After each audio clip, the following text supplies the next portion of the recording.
This city is loud, busy, and in 1942 it was almost completely destroyed. But down the road is one of the jewels in Malta's crown, a medieval marvel like nowhere else on earth. Welcome to a rare overnight stay in the silent city of Mdina. We're Rick and Adam, the floating nomads. We quit the 9 to 5, sold our house and set out to live and travel differently. Whether we're slow travelling over land or waking up to nothing but sea. One unique home is always waiting for us, our narrowboat, Serenissima. Join us on board and abroad. Hello, we are in the town of Mosta, and behind us you can see the Rotunda. And if you think it looks a bit like the Pantheon in Rome, that is exactly the point. It took 27 years to build by the townspeople of Mosta, and it holds the third largest unsupported dome in Europe. And we kind of go on about these unsupported domes wherever we go. We seem to be in the places where they are. Yeah, so in a previous episode where we visited Buxton, my hometown, there we visit the Devonshire Dome, which is apparently the largest unsupported dome in Europe, though I've heard also that the Pantheon has the largest unsupported dome in Europe. So there are a lot of these claims hanging about, but this is certainly one of the largest. If you see an unsupported dome, you pretty much guarantee they say it's in the top 5 in Europe. Yeah, there's one on Gozo as well. On April the 9th, 1942, the Luftwaffe dropped 3 bombs directly into this square. One of them smashed right through the dome and landed in the church. Whilst 300 people were praying and there was a service going on at the time.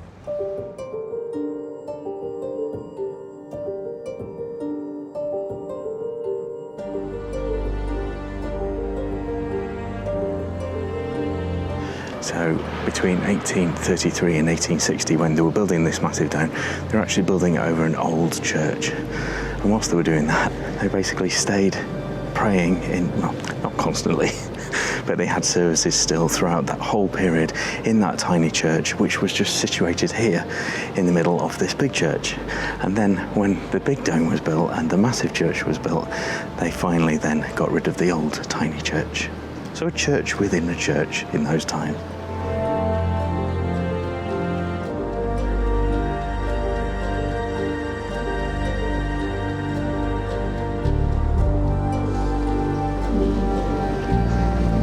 We'll try the echo.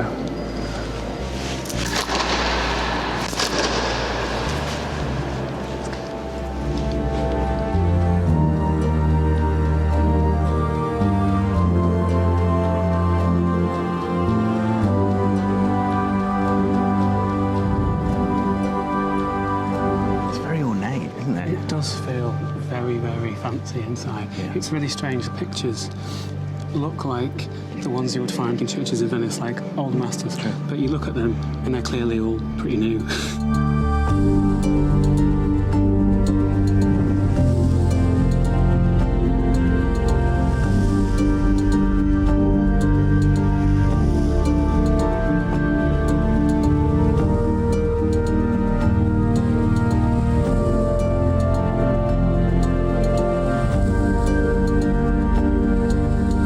See the bit on the roof where the bomb came through because they've repaired it, but they haven't painted it, so you can see where the gap was.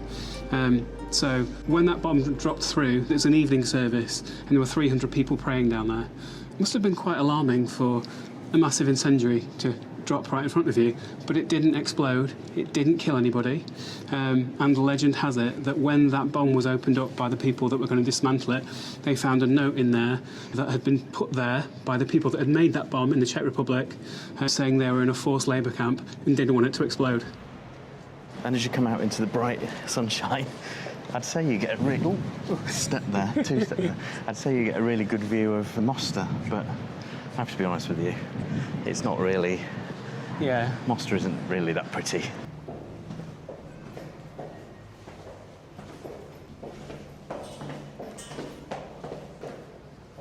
So Mosta has a lot of World War II history. As they were surviving the miracle bomb in Mosta, they also decided as a community, not government granted, they decided that them alone would build their own World War II shelter.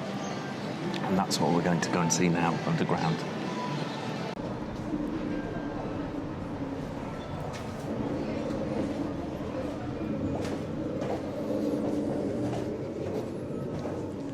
I cannot comprehend the fear Yeah, I know. that this shelter must have seen in the past.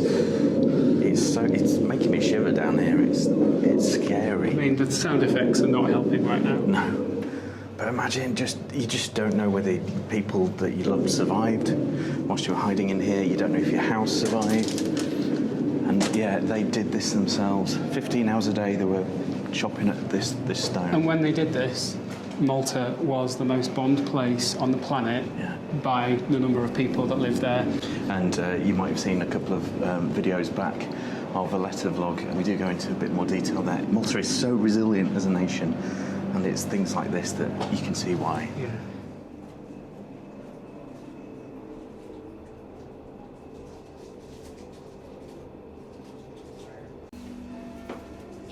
It's a bit low.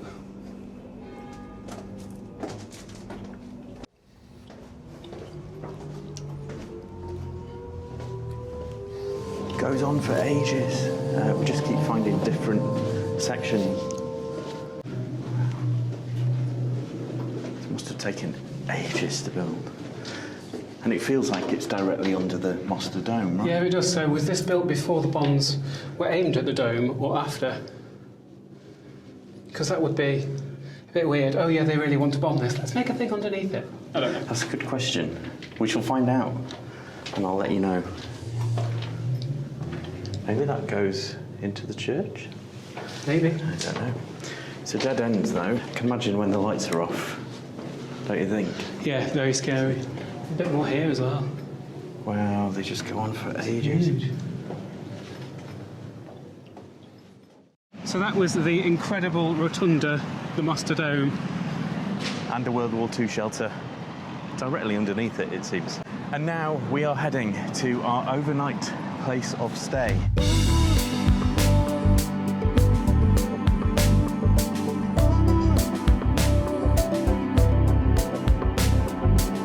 So a short hop in a bolt and we arrive at Mdina, the ancient city.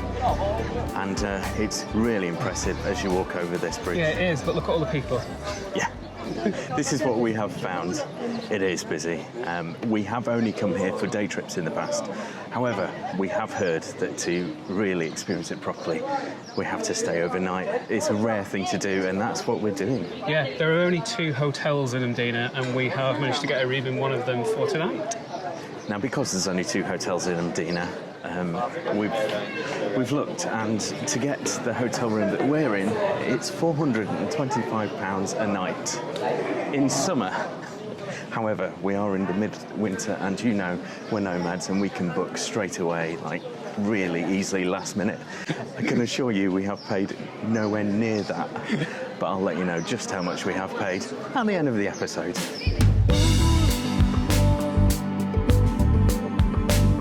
So officially, cars are banned from Mdina. However, there are exceptions. So the population of Mdina is under 300, and if you live here, you are allowed a car. And things like ambulances and fire engines are allowed in too. Deliveries. But all other cars on motorised vehicles are banned. So it's lovely. Just one that.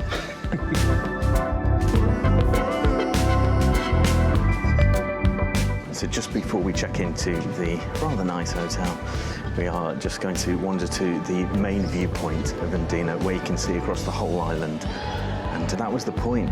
This was the capital city, and it was built on a hill so it could see any attacks from all around.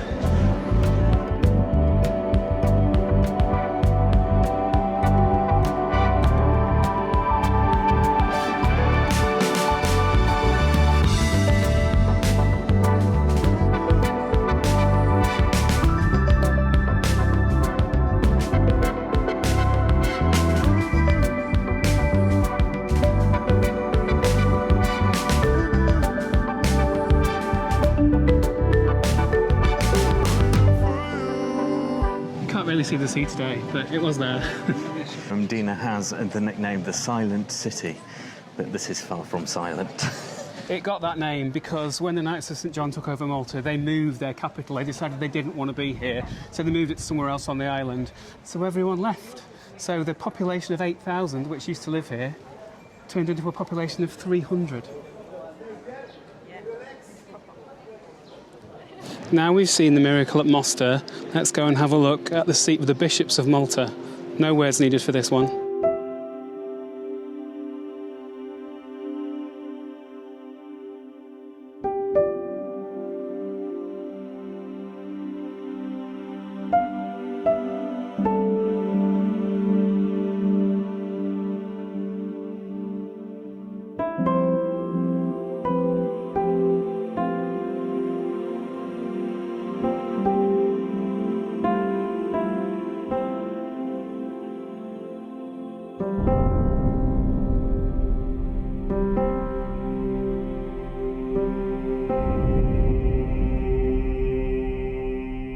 So, fingers crossed we can experience it as the Silent City tonight.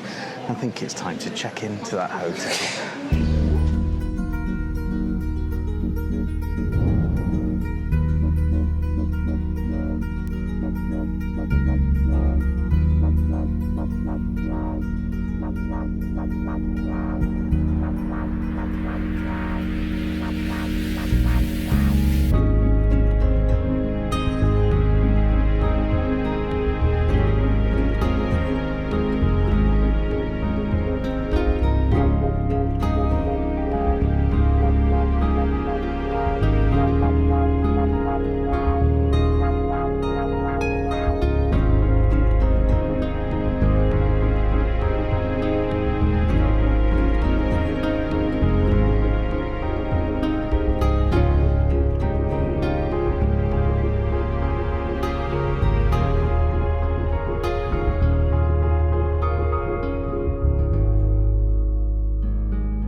Well, this is a nice room. It's very much lived up to expectations. We've got 2 floors. Yeah, amazing.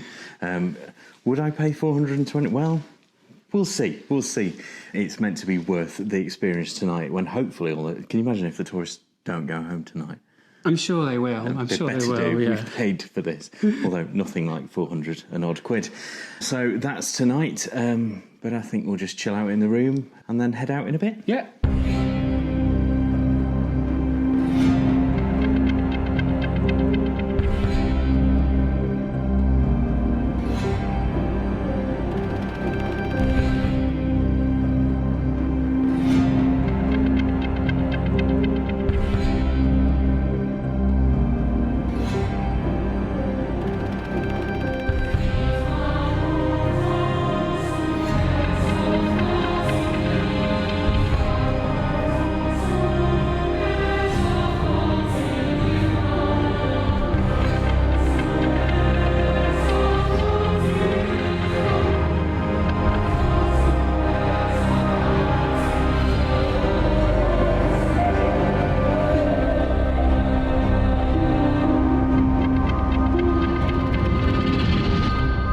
This is such a lovely experience.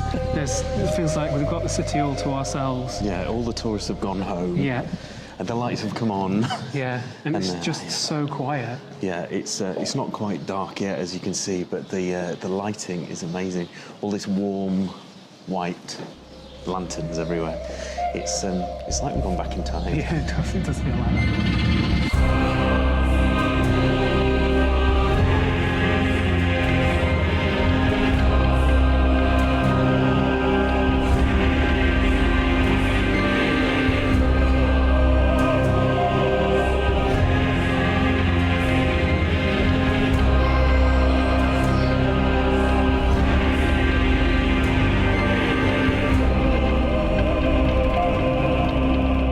It's a real maze of streets. You could easily get lost here.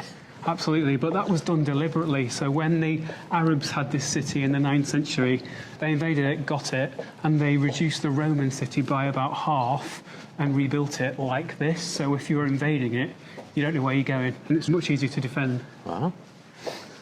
It's a bit like Venice for me. Which way? This way. Let's go this way.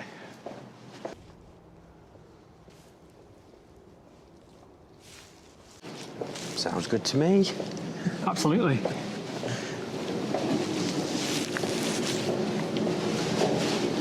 it open?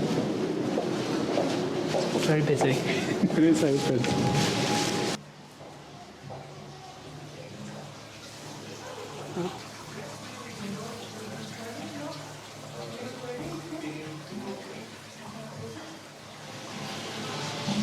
crest next to you. There, you're sitting on it. Oh wow, lions. I wonder if they did have coal gas heaters in medieval Mdina. I do hope so. It'd have been chilly otherwise.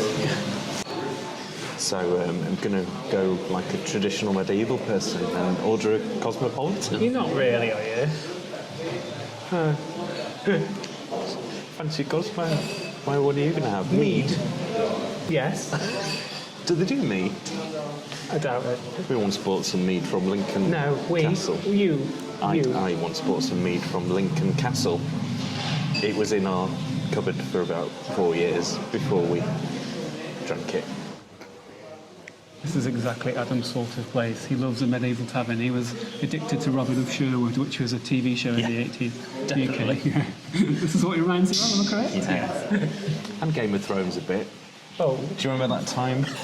there's a reason. I surprised you. There's a reason that it's like Game of Thrones, so it was filmed here.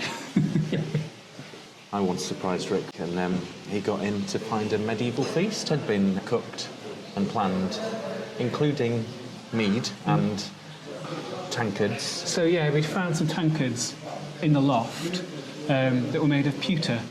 He'd given them a rinse under the tap, but that was it. And I was expected to drink out of it. It made whatever was in them taste basically like metal. It was absolutely disgusting. And I can't remember what you cooked, but I remember... It had a lot of mace. Mace. I remember mace, which is obviously just not nice. It sounds like a poison to me. It sounds like arsenic. Mace? Well, you use it as a pepper spray, don't you? That's what a mace spray is. Oh, that'd be why. It's not good in your eyes. Anyway, I think we ended up getting a takeaway because it was disgusting. Brilliant. Thank you very much. Thank you. Cheers.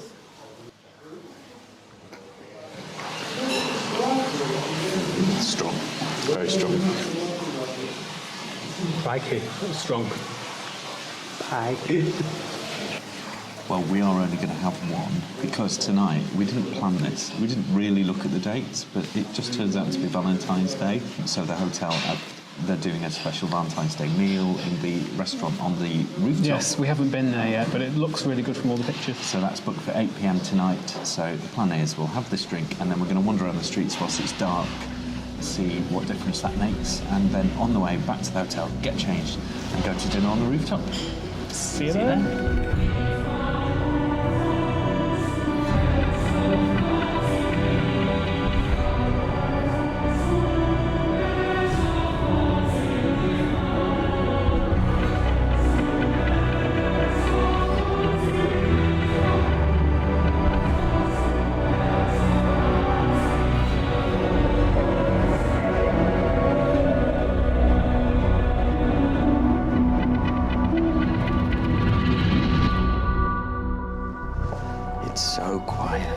It's kind of magical. It's like all the people have disappeared. And it's just us. Like, no road noise, nothing. There's clip-clop of my shoes. Yeah. Yeah, it is irritating.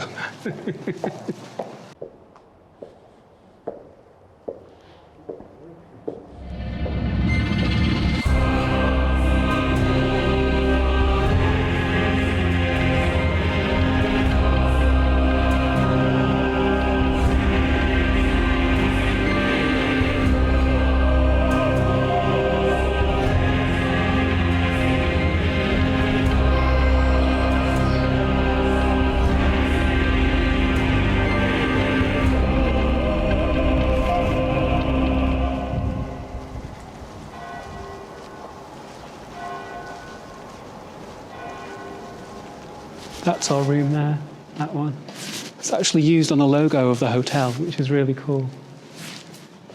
We are changed for the evening and ready for that Valentine's meal. Richard, Yes?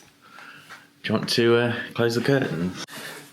They must be 14 feet. That's ridiculous. It closed really nicely though, actually. Yeah. Right. Done. And we must just say before we go for this Valentine's meal, Valentine's isn't really our thing. We No. don't usually do it at all. Wait there. Oh, yes. Somebody just knocked on the door and presented us with this rose and said Happy Valentine's Day. That is lovely. And we both cringed ourselves inside out. But it's lovely, and it's a lovely touch, and the hotel seems really nice, and we're very impressed lovely. so far. So we will go for the meal, but I think the restaurant is full, probably of other couples too. So we will probably do a montage of the hopefully excellent food, and then we'll see you in the morning.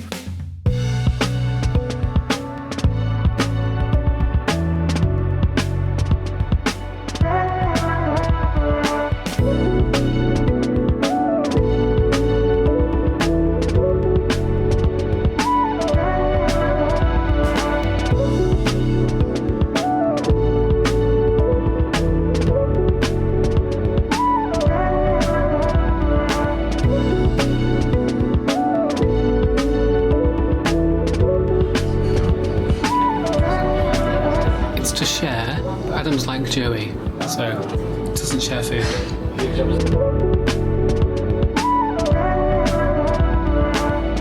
It's very good.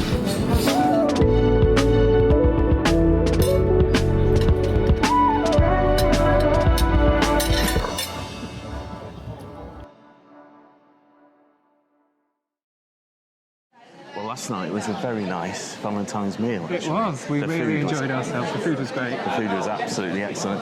And as the tourists begin to arrive into the city again, we're just going to leave and show you the next door kind of town called Rabat. Before Mdina was made smaller, Rabat was actually part of it, so it was all part of the same place. And Rabat actually means suburb. Yes. So Mdina and Rabat were a massive capital built by the Romans. Yeah. And then, as you said yesterday, the Arabs came. Yeah. Is that right? Yeah. And cut it in half. Yeah. And basically sectioned off Rabat. Yeah, so that's basically a suburb to the main city. Yeah. So if you couldn't afford to live within the main city gates of Mdina, you got shoved here in Rabat. Yeah.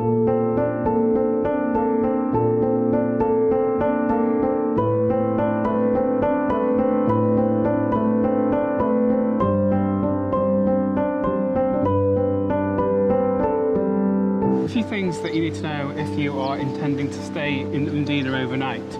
There are not very many bars. There's no nightlife because it's a silent city at night. I think there are 3 bars plus 2 hotels, so that would be 5 bars in total. Last night, because it was so quiet, everything seemed to be closing quite early, and it was Saturday night. Notice that you start with bars and then we go into other things. Shops. There are shops there during the day, but they tend to be gift shops, glass shops, things like that. If you want to buy a bottle of water, you can't really do that at night. So you do have to walk to Rabat, which is probably like, I don't know, an 8-minute walk from where our hotel was.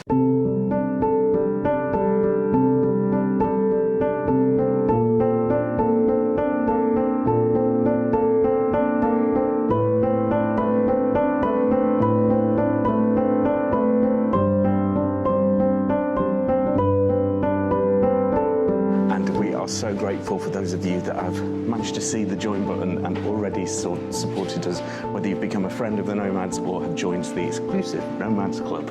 We are so grateful. Thank you so much.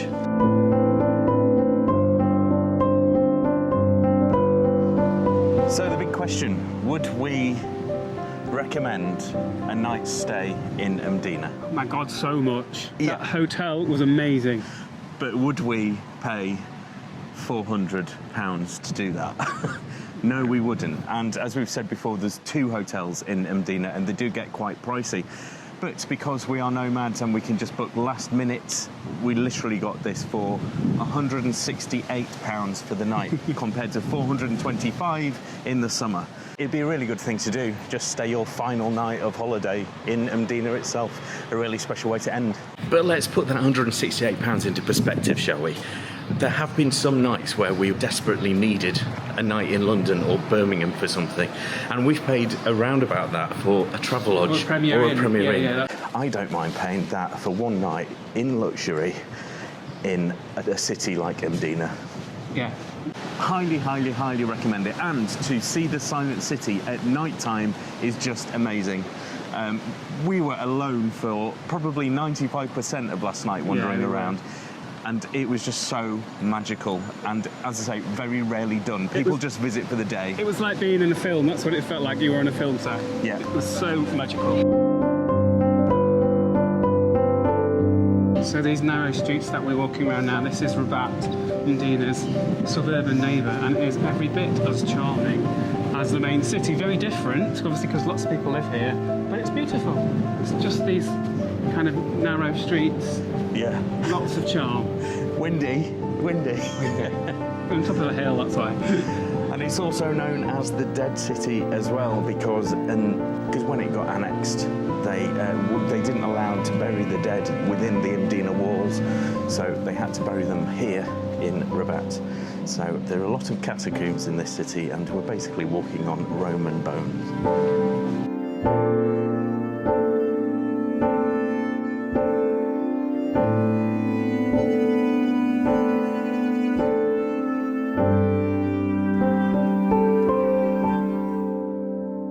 Join us next week when we finally get to go to Gozo. There is a break in the weather.